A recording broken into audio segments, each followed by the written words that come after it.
बिस्मिल्लाहिर्रहमानिर्रहीम, अस्सलाम वालेकुम। आप देख रहे हैं प्रोग्राम पब्लिक ओपिनियन और मैं हूं आपके साथ ज़रिया इरफान। नाज़रीन, मार्का हक के बाद पूरी दुनिया में पाकिस्तान की कामयाबियों के डंके बज रहे हैं, जबकि भारत को तारीखी जिल्लत और रुसवाई का सामना करना पड़ रहा है। ब्लूमबर्ग, न्यूयॉर्क टाइम्स और रॉयटर्स भारत को आलमी तन्हाई का शिकार होने की न सिर्फ तस्दीक कर रहे हैं, बल्कि पाकिस्तान की कामयाबियों का बबांगे दोहल एतराफ़ भी कर रहे हैं। 2 माह के दौरान फील्ड मार्शल सैयद आसिम मुनीर का दूसरा दौरा अमरीका, पाक अमरीका ताल्लुकात में नए दौर का आगाज है। अमरीका में खिताब करते हुए फील्ड मार्शल सैयद आसिम मुनीर का कहना था कि महज 1.5 माह के वक्फे के बाद मेरा दूसरा दौरा पाक अमरीका ताल्लुकात के हवाले से एक नई जहद की अलामत है। इन दौरों का मकसद ताल्लुकात को एक तामीरी, पायदार और मुस्बत रास्ते पर गामज़िन करना है। एक जानिब पाकिस्तान की कामयाबी, दूसरी तरफ मोदी की मुश्किलात में रोज़ बरोज़ इजाफा हो रहा है। ट्रंप की भारत पर टैरिफ स्ट्राइक हो या फिर मोदी पर तनकीद, आज राहुल गांधी की गिरफ्तारी मोदी हुकूमत की बौखलाहट का नतीजा है। इसके साथ साथ अगर हम पाकिस्तान के सियासी मंजरनामे की बात करें तो मुल्क इस वक्त एक ऐसे दोराहे पर खड़ा है जहां सियासी कशमकश, अदालती फैसले और हैं। अदालतों से सजाएं सुनाई जा रही हैं और आज भी 9 मई के 2 केसेस का फैसला सुना दिया गया है, जिसमें 4 रहनुमाओं को 10-10 साल सजा सुनाई गई है। मगर अहम बात शाह महमूद कुरैशी की बरियत है। पीटीआई अरकान पार्लियामेंट डिसीट हो रहे हैं और पीटीआई ज़िमनी इलेक्शन का बॉयकॉट कर चुकी है, जबकि नून लीग उसके लिए उम्मीदवार सेलेक्ट करने में मसरूफ है। 27वीं आईनी तरमीम की बाज़गश्त, एनएफसी अवार्ड और इस सिलसिले में अगर देखा जाए तो हुकूमत मईशत की दुरुस्ती की दावेदार करते हुए नजर आ रही है। वजीरों की ट्वीट्स और उनमें करप्शन की दुहाइयाँ खुद हुकूमती दामों की कलई खोल रही हैं। मरी में आज शरीफ खानदान की बड़ी बैठक हुई, जिसमें अपोजिशन तहरीक से निमटने और कानून साजी जैसे अमूर पर मुशावरत हुई।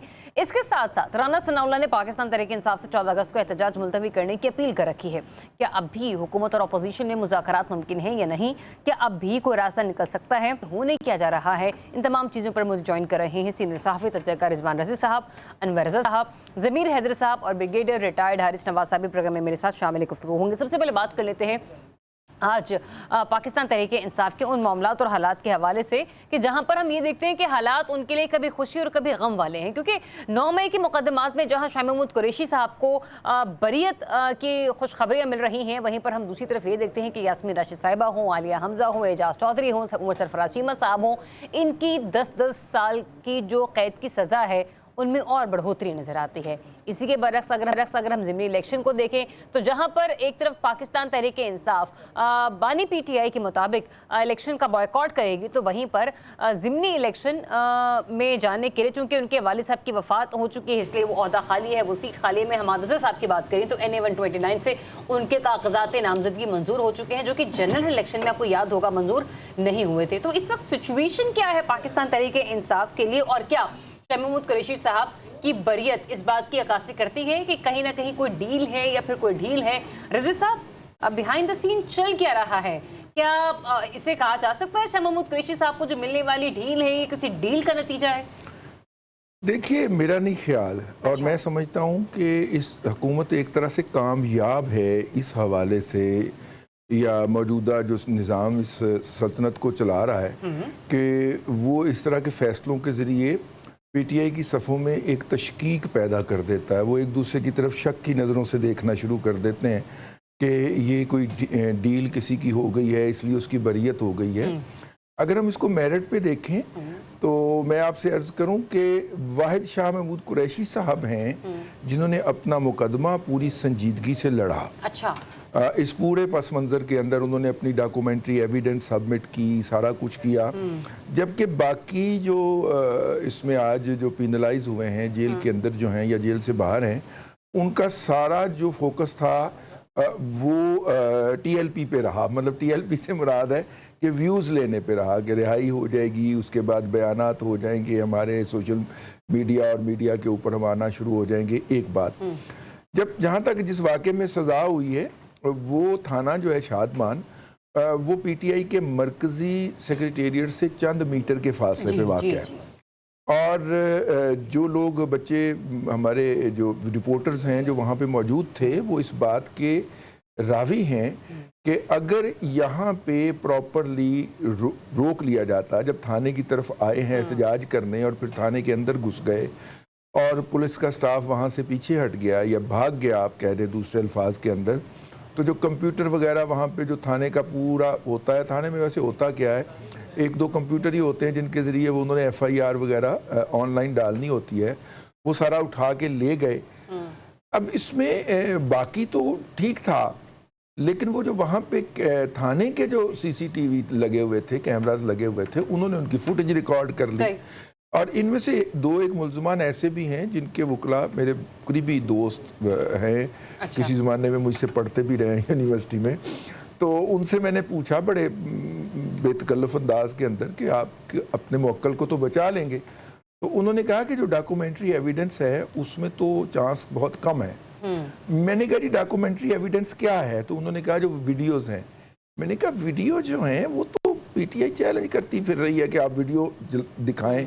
उन्होंने कहा जी इस्तगासा ने साथ में सबमिट किए हैं, हमें तो जिरा के लिए आप ये सवाल का तो जवाब आ गया ना। आप ये कह रहे हैं किसी डील का नतीजा नहीं है, ये मेरिट पर है कि शाह महमूद कुरैशी साहब की बरियत हो रही है, लेकिन उन्होंने अपना मुकदमा प्रॉपर्ली लड़ा है। मतलब वो आपने सर मेरिट का लफ्ज़ तो इस्तेमाल किया ना, लेकिन मैं जरा इससे बढ़कर आके बात करना चाह रही हूँ। मुझे ये बताइएगा कि शाह महमूद कुरैशी साहब ने जेल से पैगाम भी भेजा है इमरान खान साहब को कि अगली बार जब उनसे मुलाकात हो तो ये मैसेज उन्हें कन्वे किया जाए कि ज़िमनी इलेक्शन का बॉयकॉट ना किया जाए। आपको लगता है अगर खान साहब आमादगी जाहिर कर देते हैं तो एक कैंडिडेट ये शाह महमूद कुरैशी साहब भी हो सकते हैं? कुछ ऐसे मामला भी आने वाले दिनों में हमें देखने को मिल सकते हैं? देखिए अभी तक शाह साहब को किसी मुकदमे में मेरा ख्याल है सजा तो नहीं हुई, इसीलिए पूछ रही हूँ। और अगर वो सजा नहीं हुई तो डेफिनेटली वो कैंडिडेट हो सकते हैं। और जिस तरह के आप देखिए ये जो है हमाद अजहर साहब कैंडिडेट हैं, अगरचे वो मुख्तलिफ मुकदमात में नामजद हैं, लेकिन वो फिर हो जाता है subject to the final decision by the court. ठीक है, जिस तरह अभी जब फैसले आए हैं तो बहुत सारे लोगों को डी नोटिफाई कर दिया इलेक्शन कमीशन ने, तो इसलिए किया ना कि वो subject to the final order of the court के तहत उन्होंने स्टे लेके तो वो इलेक्शन लड़ा था।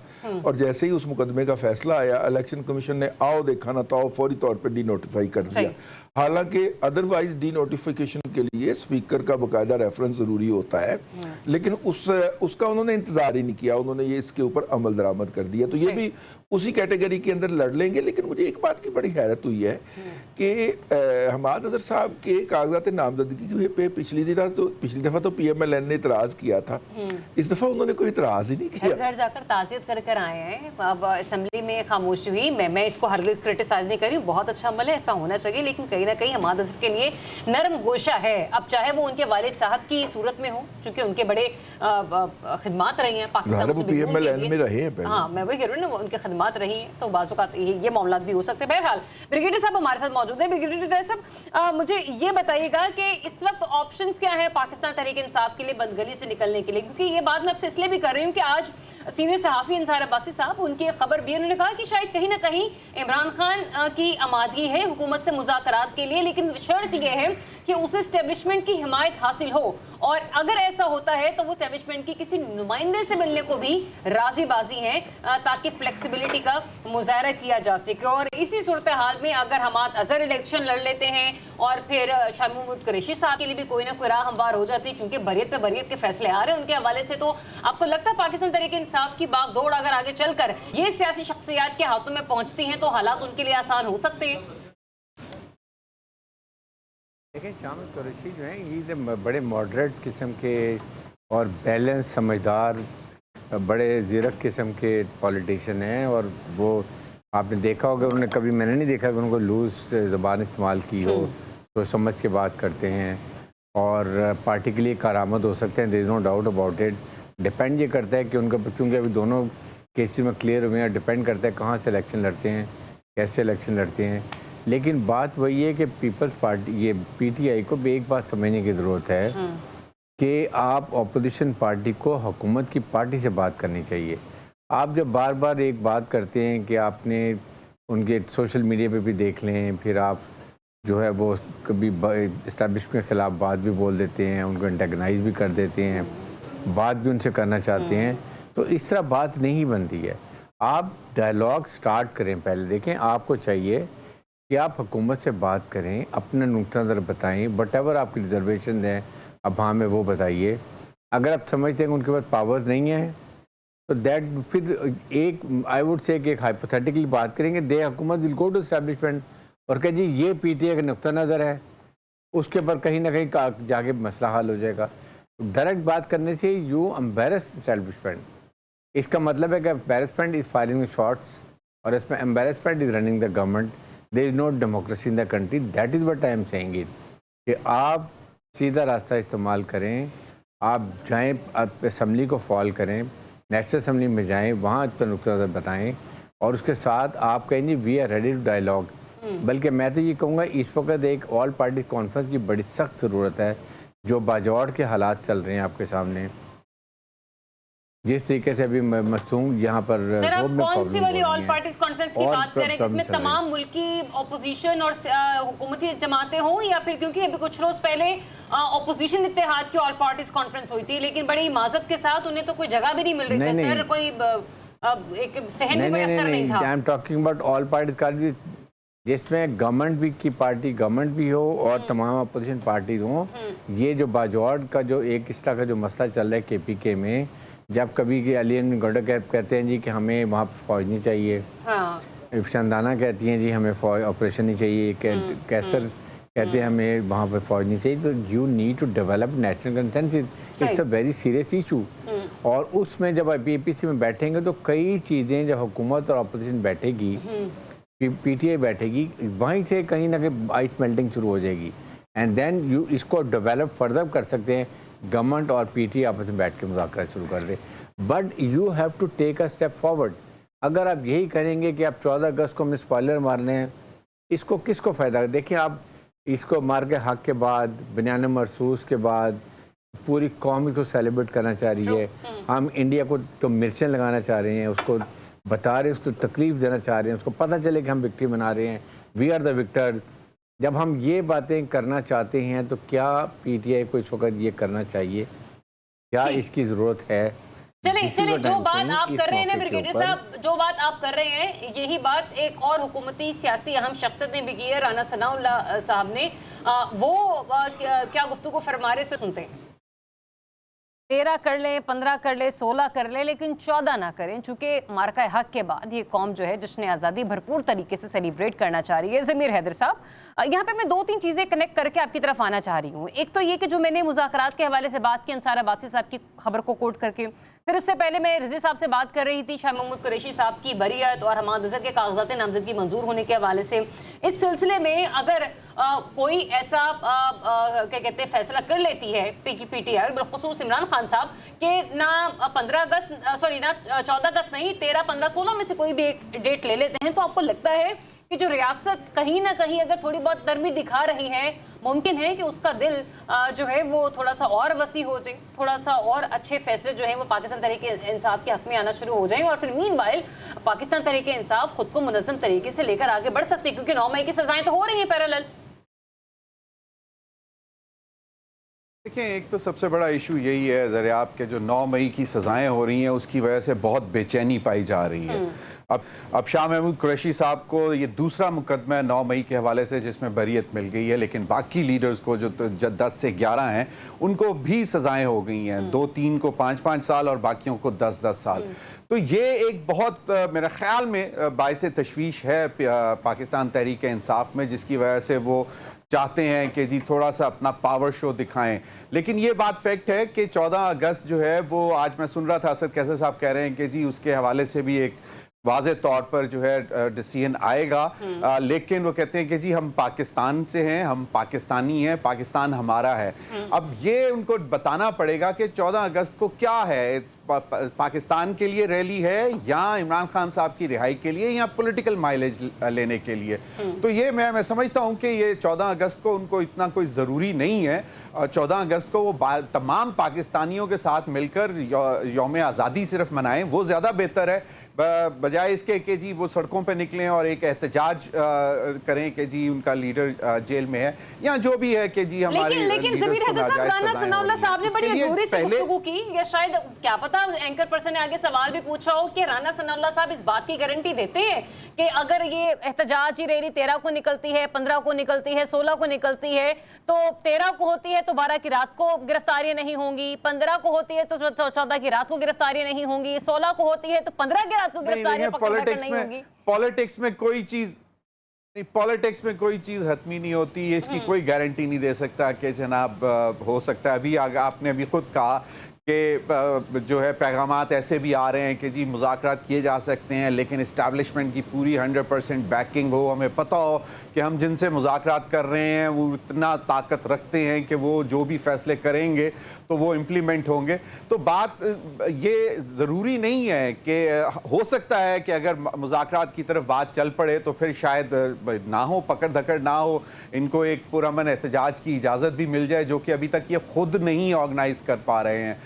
5 अगस्त का भी हमने देख लिया, जिस तरह जितना शोर था वो उतना दिखा नहीं सके, सड़कों पे नहीं निकले लोग, और इक्का दुक्का या बस 10, 20, 30, 40 जो हैं वो निकले। तो बात यह है कि विद इन पीटीआई की जो सूरत हाल है वो ज़्यादा इंपॉर्टेंट है, चाहे वो मुज़ाकरात के हवाले से हो, चाहे वो एहतजाज के हवाले से हो, चाहे वो तहरीक के हवाले से हो, चाहे वो इंतखाबात में, ज़िमनी इंतखाबात में हिस्सा लेने के हवाले से हो। मैं समझता हूँ जो आपने अभी बात की कि शाह महमूद कुरैशी ने जो पैगाम भिजवाया है, हमने पहले भी यही कहा था कि पीटीआई जो है बहुत बड़ी गलती करेगी अगर वो इंतखाबात में नहीं जाएगी। इंतखाबात में जाना चाहिए, आप एक सियासी जमात हैं, हार जीत के मामला बाद की में। गुफ्तगू को या उनके इस बयान को पार्टी के कोई मेंबर सीरियस लेंगे?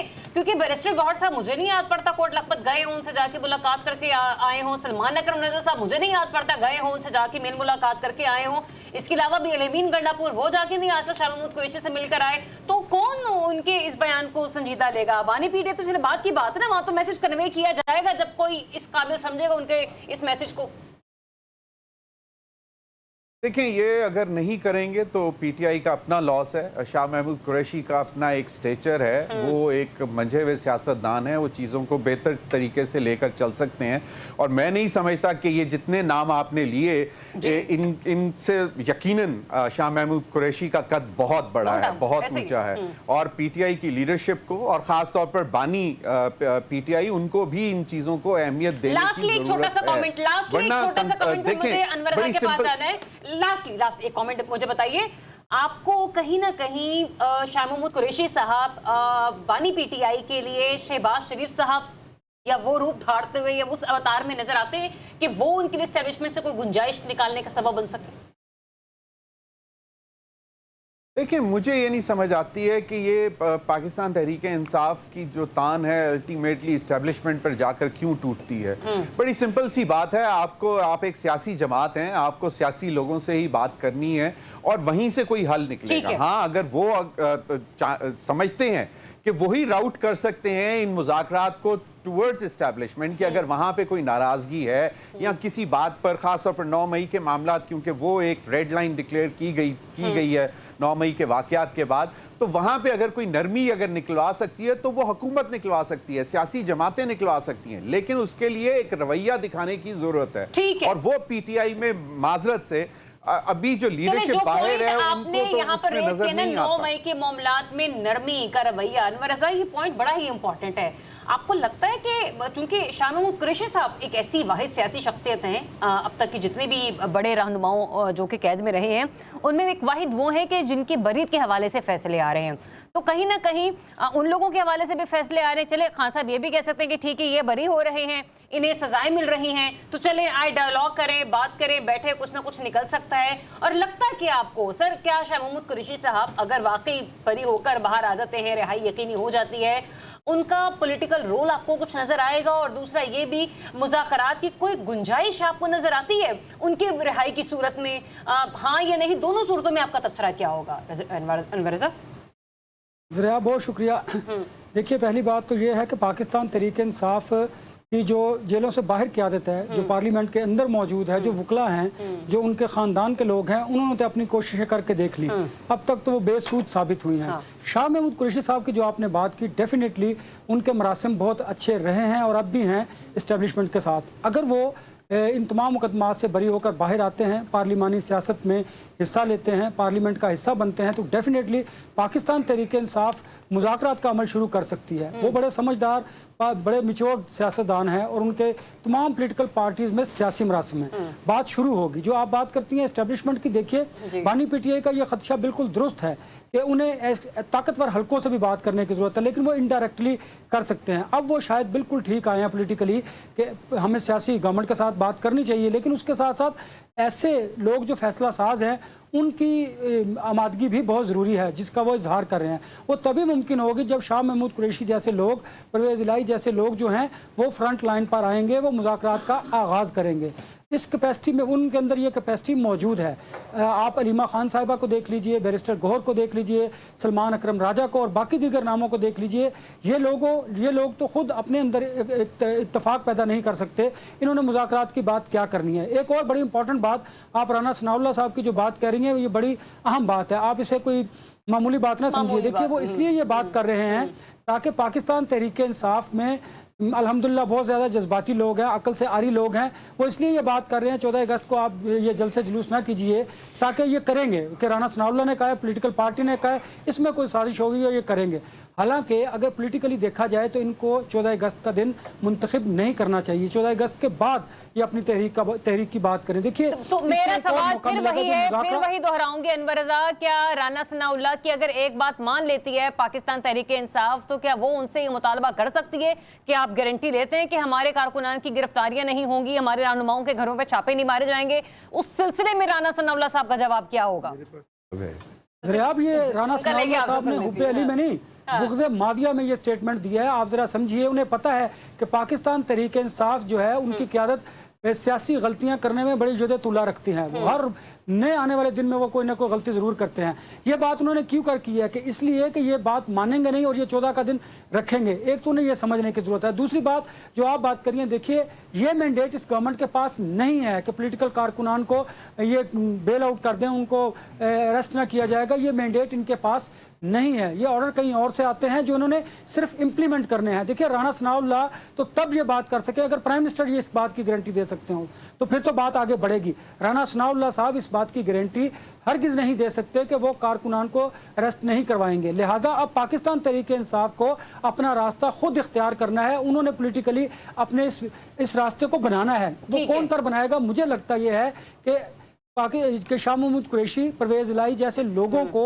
अब अगर वो बाहर आते हैं, शाह महमूद कुरैशी, तो वो ये रास्ता निकाल सकते हैं। वो एस्टेब्लिशमेंट से भी बात कर सकते हैं, वो हुकूमत से भी बात कर सकते हैं, वो दीगर पॉलिटिकल पार्टी से भी गुफ्तगू कर सकते हैं। आज अगर वो बाहर होते तो हालात बिल्कुल मुख्तलिफ होते, लेकिन पाकिस्तान मुस्लिम लीग नून की तरफ से इस तरह के सवाल, इस तरह के जो आते हैं स्टेटमेंट, जो मशवरे आते हैं, जो तजावीज़ आती हैं, वो सिर्फ इसलिए आती हैं कि पाकिस्तान तहरीक इंसाफ कोई ना कोई गलती करे और उस गलती की बुनियाद पर एक तो एज मिले हुकूमत को भी और ये एस्टेब्लिशमेंट को बता सकें कि ये अपना किबला दुरुस्त नहीं करेंगे। और उनके लिए अगर कोई आसानी या कोई नरम गोशा रखता है तो वो कम अज़ कम इस तासुर को गलत जाहिर कर सके। इसलिए राना सनाउल्लाह साहब इस तरह के स्टेटमेंट देते हैं। पाकिस्तान मुझे ब्रेक पे जाना है, लेकिन जाने से पहले अनवर साहब, मैं जरा रज़ीज़ साहब से एक मुख्तसर सा कमेंट ले लूं। आप कहते हैं कि आपके पास जवाब है? मेरे पास ये जवाब है कि देखिए सियासत मुमकिनात का खेल है।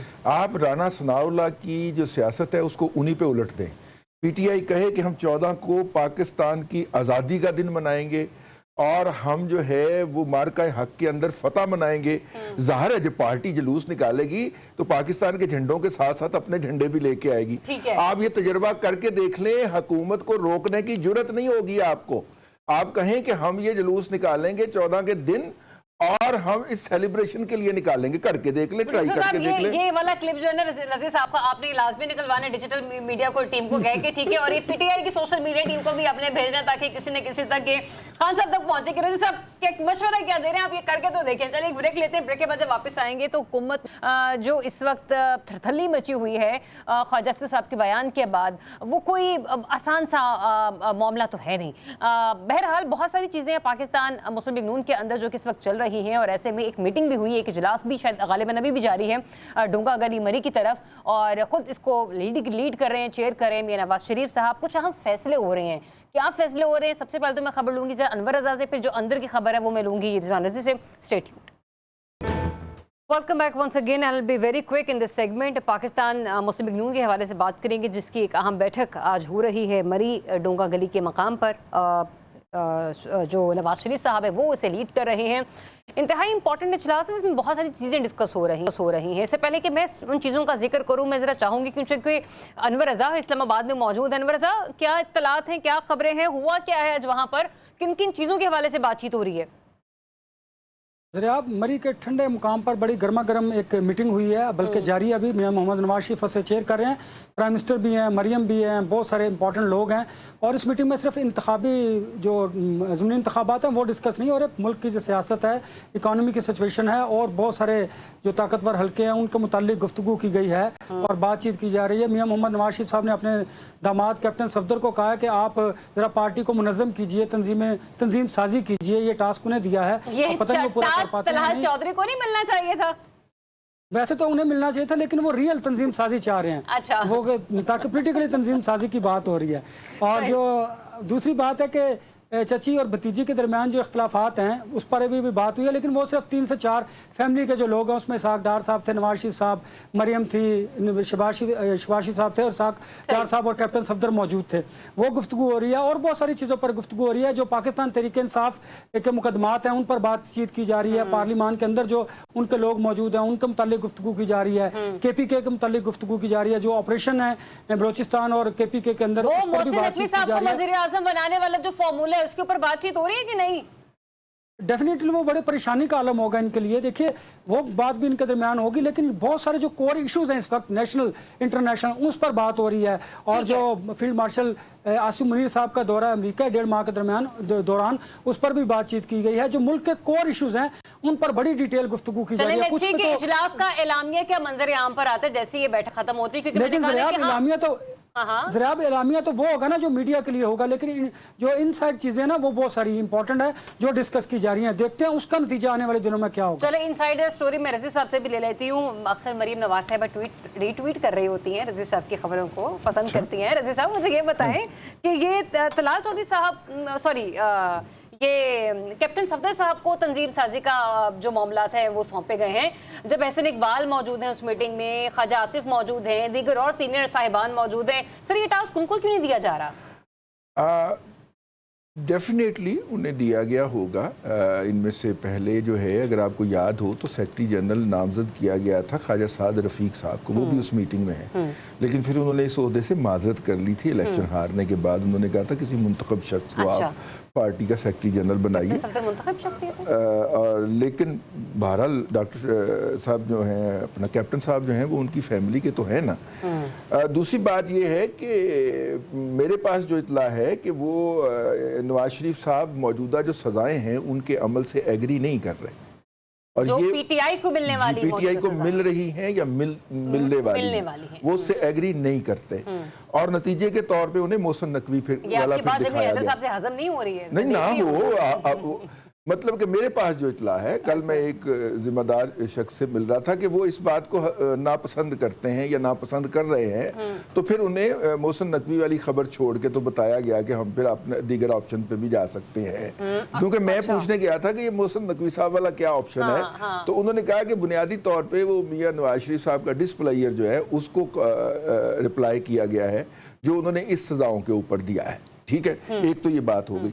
दूसरी बात यह है कि देखिए ज़िमनी इंतखाबात के अलावा अगर आप देखें तो इस वक्त एज ए पार्टी PMLN की कोई तंजीमी ढांचा तो मौजूद नहीं है, और दिसंबर में at any cost local bodies के अंदर जाना है, और लोकल बॉडीज़ बड़ा डिटेल्ड लोगों की स्क्रूटनी चाहते हैं या उसकी ज़रूरत पड़ती है, तो आपको पार्टी का एक स्ट्रक्चर लेके जाना है तहसील और UC लेवल तक।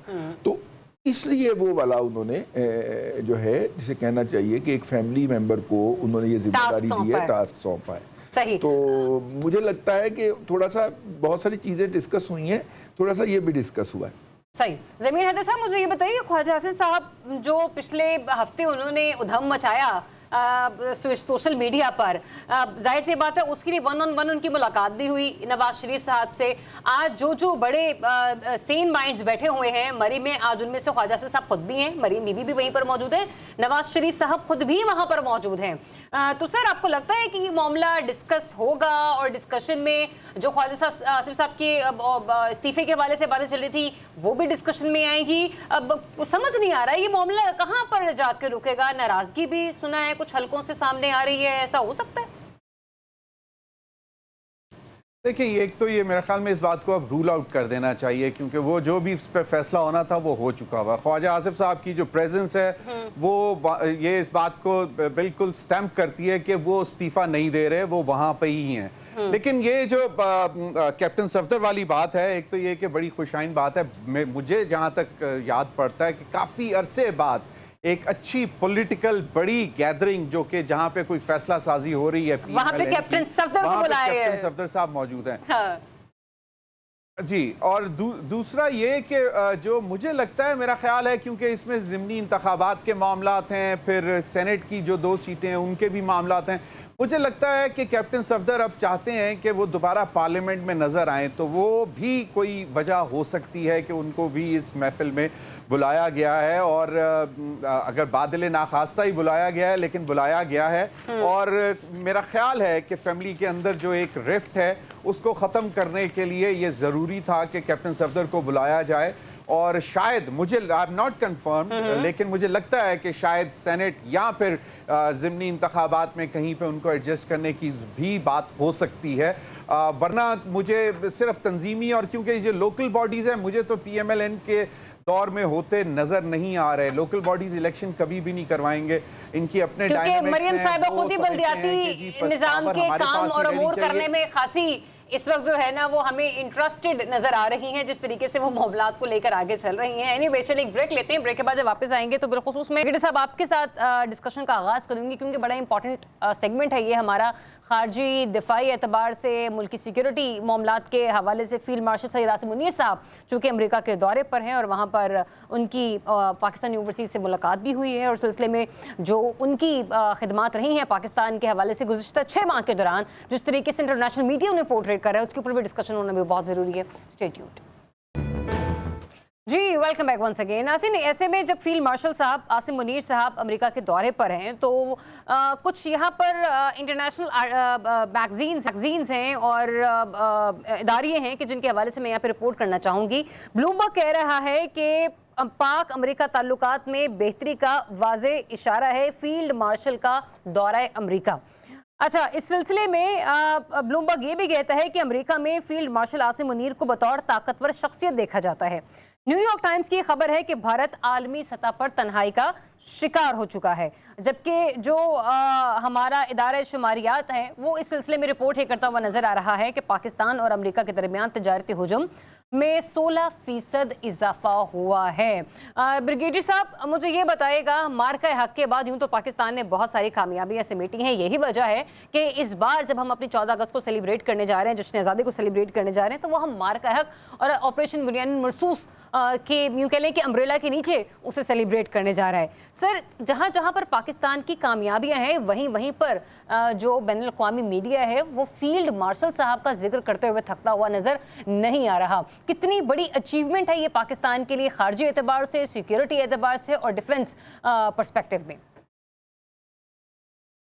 देखें, ये एक बहुत ही बड़ी कामयाबी है और बहुत अरसे के बाद आई थिंक ऐसे आपको सिपहसालार मिले हैं फील्ड मार्शल आसिम मुनीर, जिन्होंने ऑनेस्टली पाकिस्तान का बहुत नाम ऊंचा किया, पाकिस्तान मुसल्लह अफवाज का और as a Pakistan whole Pakistan का, जिसमें उन्होंने एक तो पूरी कौम को यूनाइट किया, उसके बाद उनको जिस तरीके से प्लानिंग की और ये वाक़या को एग्जीक्यूट किया और इतने बड़े दुश्मन को 6 से 8 घंटे में घुटने टेकने पर मजबूर कर दी। यकीन करें जिस तरीके से इलेक्ट्रॉनिक वॉरफेयर में किया गया है इनको, इंडिया को कंट्रोल और साइबर वॉरफेयर में, और उसके बाद जो हमने ग्राउंड में जिस तरीके से प्लानिंग करके फतेह 1 फतेह 2 में फायर किए और जितने उनके ग्राउंड एयर बेसिस को तबाह किया, ये अनप्रेसिडेंटेड है।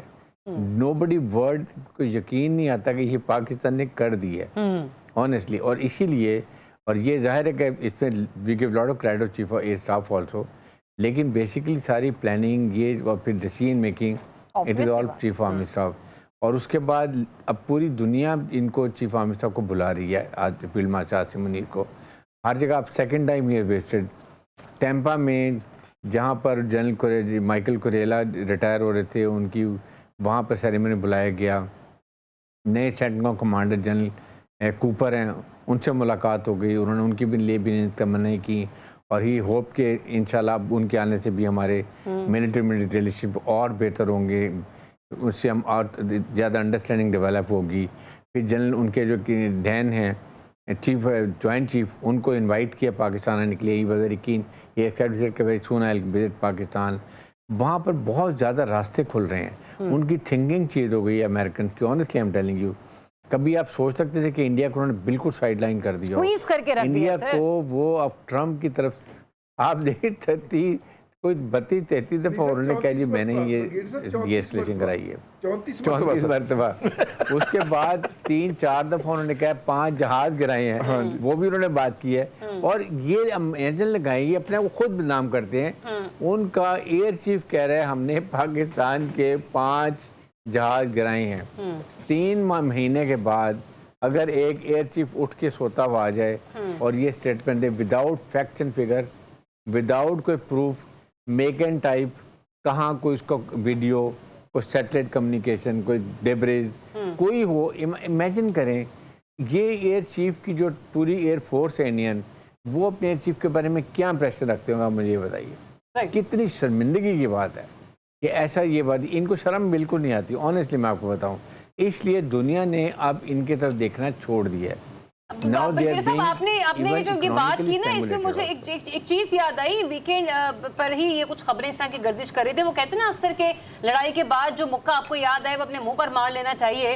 तो रिजवान रजी साहब, ये लड़ाई खत्म होगी, जंग हुए 4-5 महीने होने को आगे, इनको याद आया कि इन्होंने हमारे भी तैयारे गिराए थे। कहाँ गिराए थे मुझे ये तो बताइए। देखिए उसमें तो एक टेक्निकली बड़ी वो चीज़ है। देखिए हमने जो तैयारे गिराए हैं वो दुनिया ने देखे, और दुनिया के पास उसके डिजिटल सिग्नेचर मौजूद हैं। एक एक चीज़ जो होती है, मतलब सीट जो होती है तैयारे की, जैसे हमारे तैयारों के अंदर मार्टिन बेकर यूके की सीट इस्तेमाल होती है, इस तरह हर एक के अंदर स्पेशलाइज सीट इस्तेमाल होती है। जब वो इजेक्ट होती है तो वो सिग्नल सेंड करती है अपने मैन्युफैक्चरर को।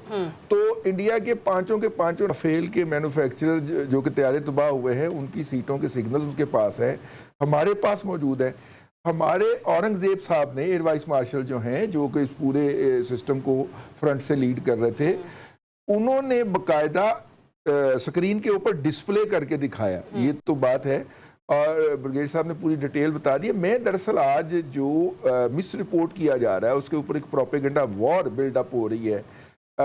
सबसे ज़्यादा इंडियन मीडिया उसको लेके चल रहा है, और वेस्टर्न मीडिया के कुछ पार्ट्स जो हैं, वो जो पाकिस्तानियों से खिताब किया है फील्ड मार्शल साहब ने, उसमें से एक, अच्छा हमारे पास जितने भी पॉइंट्स आए हैं या जो हमने वहाँ से लोगों से लिए हैं उस गैदरिंग में, कुछ हमारे भी जानने वाले मौजूद से, उनसे हमने फ़ोन पे लिए।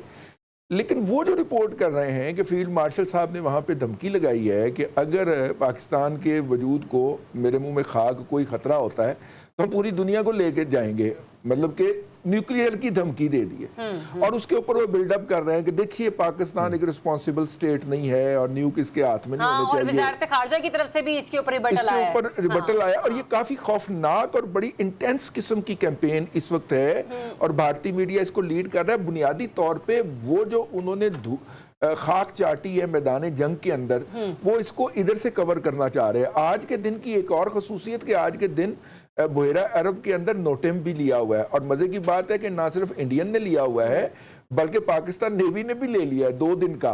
और दोनों नेवीज जो होंगी वो तकरीबन कोई 100-1 किलोमीटर के फासले के ऊपर लाइव फायरिंग का मुजाहरा कर रही होंगी।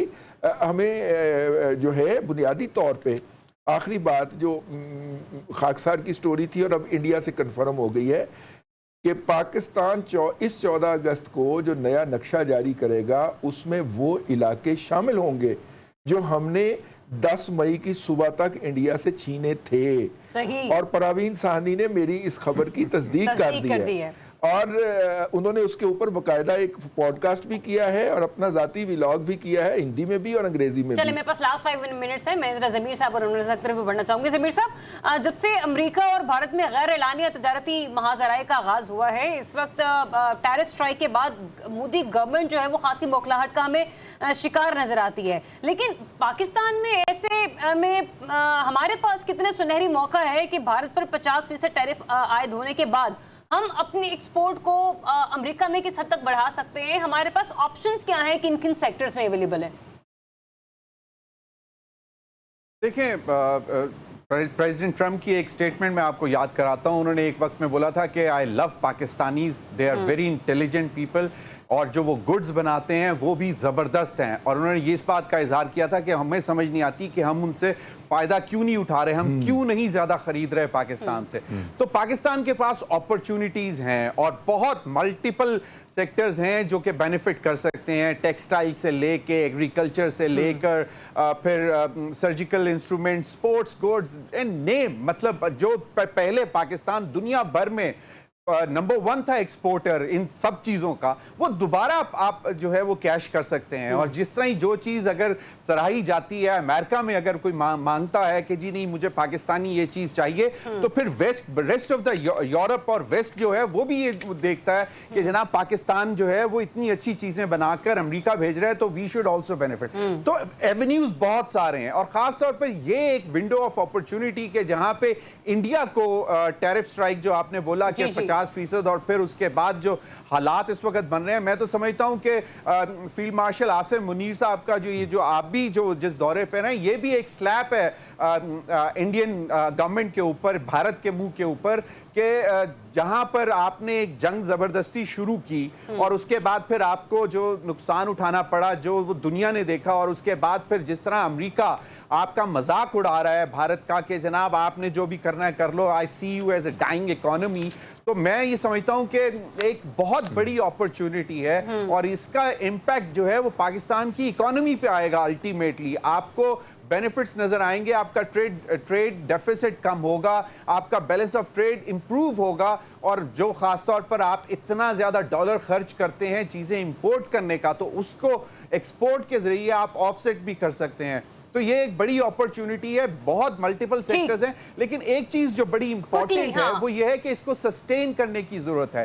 आपको क्वालिटी कंट्रोल इंप्रूव करना है ताकि आपकी जो अशिया जाएं वो कम से कम फिर रिजेक्ट ना हो और उनके ऊपर कोई क्वालिटी चेक। हमारी पाक अफवाज तो कर ही रही है अपना काम, जो सिविल गवर्नमेंट पर जिम्मेदारी आयद होती है वहां पर देखने हमारे वाली बिजनेसमैन को भी एक बात मैं कह दूं जमीर भाई, अभी यूरोपियन यूनियन से चपेड़े पड़नी है इंडिया को, अभी तो सिर्फ अमेरिका से पड़ रही है। कहीं और से भी चपेड़े पड़ रही हैं। वो अनवर रजा मुझे ये बताएगा, ये राहुल गांधी ने इलेक्शन कमीशन और बीजेपी पर धांधली के संगीन इल्जामात लगाए हैं और फिर ऑपोजिशन की गिरफ्तारी इन्होंने कर डाली वो हड़बड़ाहट में आके। पॉलिटिकल जो कैनवस है उसके ऊपर इस वक्त क्या इंप्रेशन जा रहा है इंडिया का इंटरनेशनली? अब एक तो अमेरिका की जानिब से जो टैरिफ बढ़ाया गया उसने उसकी मोदी हुकूमत की बुनियादें हिला कर रख दी हैं। फिर अपोजिशन की आवाज़ें जो हैं अंदर से आ रही हैं, उन्होंने भी खासा इन्हें पॉलिटिकली डैमेज किया। और आपने एक बात कही थी, भारतीय एयर चीफ ने जो 3 माह बाद स्टेटमेंट दिया, उन्होंने ख्वाब में देखा कि पाकिस्तान के तैयारे गिराए हैं, तो उन्होंने उस ख्वाब की जो ताबीर है वो फिर मीडिया पर बयान किया। और एक अगर आप मुझे इजाज़त दीजिए, हिंदुस्तान तो अपनी जगह पर जितना ज़िल्लो ख्वार हो रहा है और इसमें बिल्कुल डेफिनेटली फील्ड मार्शल का किरदार बड़ा इंपॉर्टेंट है। अब हमारी पॉलिटिकल लीडरशिप को भी इसको कैश करने की जरूरत है कि इनके समारात को समेटे और मुल्क की तरक्की में ये अहम किरदार अदा करें। अगर आप मुझे 1 मिनट दें, मेरे हमेशा दिल में वो खबर रह जाती है, आपने पिछले सेगमेंट में पूछा था ख्वाजा आसिफ साहब से मुतालिक, तो FIA 500 ब्यूरोक्रेट की लिस्ट बना रहा है जिनके खिलाफ आइंदा आने वाले दिनों में मुमकिन है कि कार्रवाई की जाए। और एक बड़ी इंपॉर्टेंट जो शख्सियत है गुजरांवाला की, वो इन ब्यूरोक्रेट की पुर्तगाल में इन्वेस्टमेंट भी करवाते हैं, उनके पासपोर्ट पर उनको दोहरी शरीयत भी दिलवाते हैं। और एक ख्वाजा आसिफ साहब ने जो स्टेटमेंट दिया था, सियालकोट में एक रेवेन्यू की बड़ी इंपॉर्टेंट शख्सियत है जिसको CCD के सुहेल जफर जट्टा ने उठाया है और उन्होंने बहुत ज्यादा इंकशाफात किए हैं, जिसके बाद फिर ख्वाजा आसिफ ने ये स्टेटमेंट दिया है कि ब्यूरोक्रेसी में ऐसे लोग हैं जो पुर्तगाल में जाकर बात करते हैं। तो ये आसान मामला नहीं है, ये बड़ा इंपॉर्टेंट मामला है। ये आने वाले दिनों में जब हम इसे कुरेदेंगे तो बहुत सारे जुर्फा के नाम जो है वो मंजर आम पर आएंगे। चलिए अनवर रजा की इसी खबर के साथ प्रोग्राम की क्लोजिंग की तरफ बढ़ूंगी, इजाजत दीजिए, अपना बहुत रखिए, अल्लाह हाफिज।